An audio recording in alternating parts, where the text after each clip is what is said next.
every time I work in the hospital. I feel a little bit sad that there is so much confusion around what early breastfeeding usually looks like.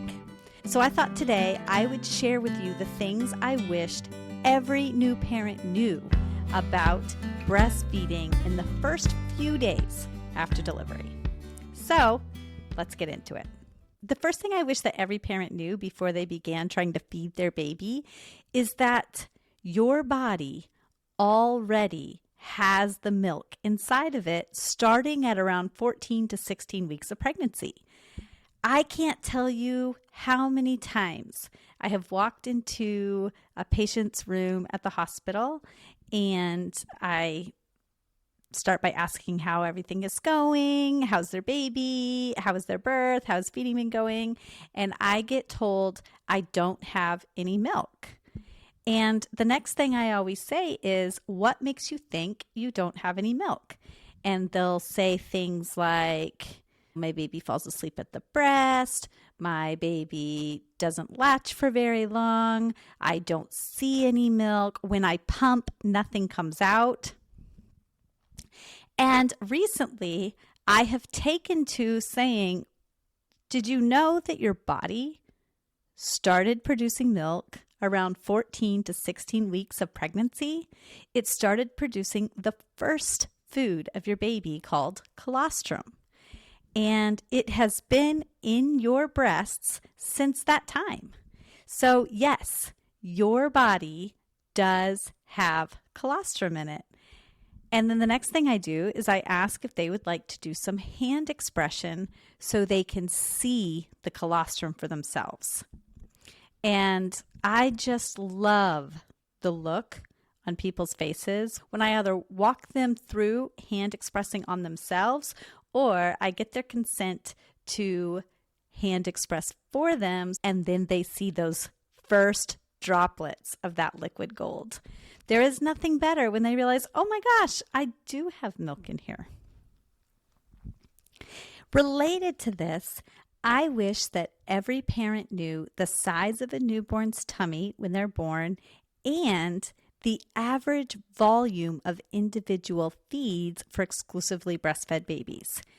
Because sometimes when I help them to express colostrum, I'm so excited that I'm seeing these powerful droplets with so many immunological benefits that will help to literally seal the leaky gut of the baby. And they will relay that they don't think it's very much. And so then I try to educate them about the average volumes of breastfed babies. There's a wide range in how much exclusively breastfed babies take in the first couple of days of life. It ranges from 20 milliliters to 130 milliliters. But if you think that many breastfed babies are transferring milk well and are taking 20 milliliters a day, and maybe a baby in the first day of life is going to nurse 5, 6, 7 times a day. They don't nurse as much in that first day because they're so tired from their own birth experience. But let's say they nurse that baby 8 times a day. That's going to be 3 milliliters. That is not very much. I wish that parents knew that the amount of milk you are aiming to feed your baby is very small.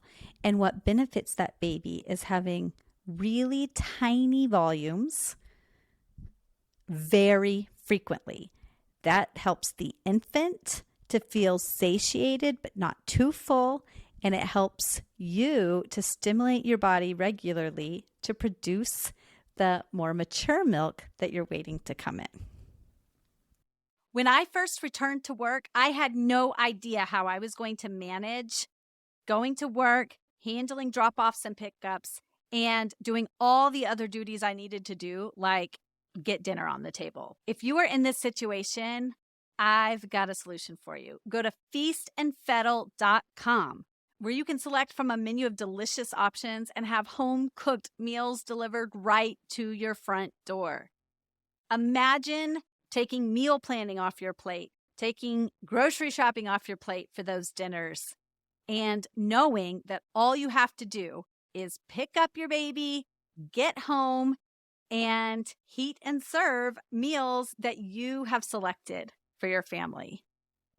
If you live in Massachusetts, Connecticut, Rhode Island, New Hampshire, and now Maine, go to feastandfettle.com and use my code MILK, M-I-L-K, to get $30 off your first order. You've got nothing to lose. The next thing I wish all parents knew how to do was know whether or not their baby is transferring milk. Now, there's a couple of ways to do this, but some of the key ways are to pay attention to satiation cues, to pay attention to the diapers, and to listen for swallows. If every parent knew how to do this, there would be a lot less anxiety around whether or not the baby has gotten anything when you can't see what's happening. So whenever I am doing a consult with a newborn baby or a parent who is particularly anxious about whether or not their baby is transferring milk, I love to help that baby get latched or to have the parent latch the baby if they're able to do so independently, and then lean in and get very quiet and listen for those swallows. And every time I hear that swallow, I'll say, there it is. There it is. And pretty soon, the parent is able to hear those swallows too. And they get really excited because they have a way to know that their baby is not just doing that non-nutritive sucking, but they're actually transferring milk. It's coming into their mouth, and they therefore need to swallow it. The diaper counting thing is more common than some of the other things I'm mentioning. So a lot of families know that they need to count diapers, but not all. So I have a love-hate relationship with telling people a certain number of anything, because sometimes what starts to happen is the families fixate on tracking that thing instead of really tuning into their baby and getting to know what their baby likes and what their baby doesn't like, what is their baby's individual rhythms, because obviously there's some variability here. But if parents knew that for the first few days of life, you are looking for the same number of pees and the same number of poops as the day of the baby. So on day 1, you're looking for 1 and 1. On day 2, you're looking for 2 pees, 2 poops. On day 3, you're looking for 3 pees, 3 poops, etc. So if you are seeing that type of output, that's another clue that your baby is transferring milk. And then I wish every parent knew how to know what a satisfied baby looks like. So a baby that is satisfied is stretched out. Their limbs are loose. If you pick up their hand, it's able to be a little floppy as opposed to tight fists that show that they're really hungry. They'll extend their body out. They'll stretch out their neck. They'll stretch out their legs. So if you've had your baby on your breast for 15 to 20 minutes, you've heard those swallows. And then after the feeding, you're seeing these behaviors which indicate that your baby is satisfied, you can pretty much guess that your baby is transferring milk. And then, of course, you'll look at the total diaper output for a 24-hour period to really be sure that your baby is getting enough. There's 2 more things that I wish all families knew.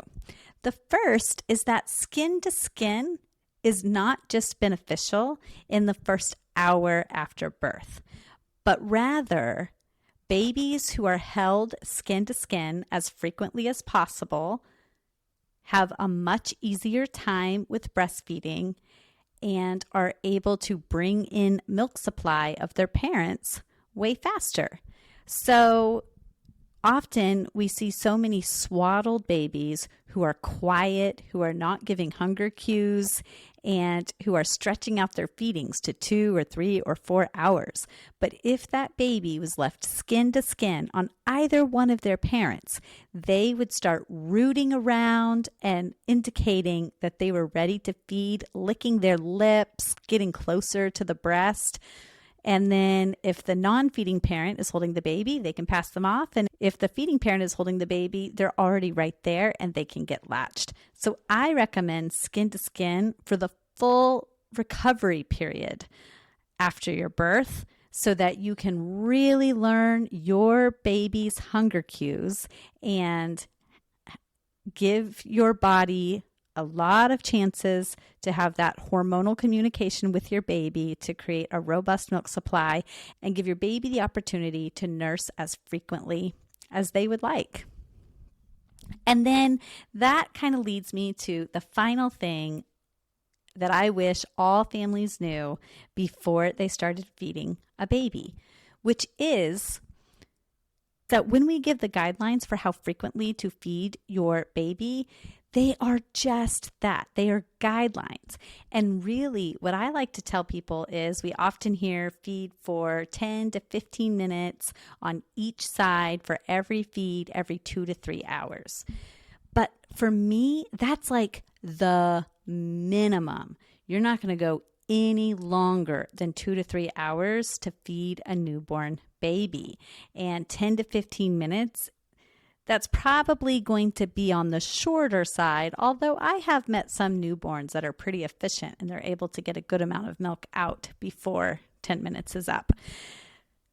But these are guidelines and really they're the longest case scenario. But if you're keeping that baby skin to skin as frequently as possible, that baby could want to take little snacks every 30 minutes to an hour, every hour and a half. It could be 1 hour between one feed and 2 hours between another feed. A common phrase that you will hear lactation professionals say is, watch the baby, not the clock. So if your baby is skin to skin on you or another family member, you will be able to see those hunger cues much more quickly, which means you'll be bringing the baby to the breast more frequently, and baby's not going to get frantic or feel like they're super hungry. They're going to get many opportunities to nurse, and that in turn will have positive impacts on your milk supply. So these are the things that I thought of that I wish every family knew before they were feeding a baby.